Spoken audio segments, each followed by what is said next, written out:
আসন্ন ত্রয়োদশ জাতীয় সংসদ নির্বাচনে নরসিংদী ৪ অর্থাৎ বেলাবো মনোহরদী আসনে বিএনপির চূড়ান্ত প্রার্থী হিসেবে ঘোষণা করা হয়েছে সাবেক সংসদ সদস্য এবং বীর মুক্তিযোদ্ধা আলহাজ সরদার সাখাওয়াত হোসেন বকুলকে।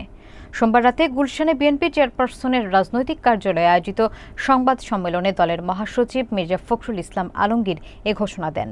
মনোনয়ন পাওয়ার পর সরদার সাখাওয়াত হোসেন বকুল মহান আল্লাহর প্রতি কৃতজ্ঞতা প্রকাশ করেন এবং ধানের শীষের বিজয় নিশ্চিত করতে জনগণের সমর্থন চান। বিস্তারিত দেখুন মোহাম্মদ ইমরুল ইসলামের তথ্যচিত্রে। আসন্ন ত্রয়োদশ জাতীয় সংসদ নির্বাচনে নরসিংদী ৪ অর্থাৎ বেলাবো এবং মনোহরদী আসনে বিএনপির চূড়ান্ত মনোনয়ন পেয়েছেন সাবেক সংসদ সদস্য ও বীর মুক্তিযোদ্ধা আলহাজ সরদার সাখাওয়াত হোসেন বকুল।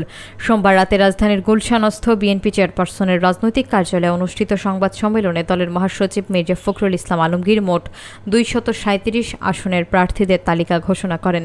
এ সময় তিনি নরসিংদী ৪ আসনে সরদার সাখাওয়াত হোসেন বকুলের নাম আনুষ্ঠানিকভাবে ঘোষণা করেন। মনোনয়ন ঘোষণার পরপরই বকুল তার ব্যক্তিগত ফেসবুক লাইভে এসে মহান আল্লাহর প্রতি শুকরিয়া জ্ঞাপন করেন এবং জানান দলীয় নেতৃত্ব তার প্রতি যে আস্থা রেখেছে তিনি সেই আস্থা রক্ষা করতে সর্বোচ্চ চেষ্টা করবেন। একই সঙ্গে তিনি বেলাবো মনোহরদীবাসীর প্রতি আহ্বান জানান আগামী নির্বাচনে ধানের শীষ প্রতীকে ভোট দিয়ে গণতন্ত্র ও জনগণের অধিকার প্রতিষ্ঠার পথে অংশ নিতে।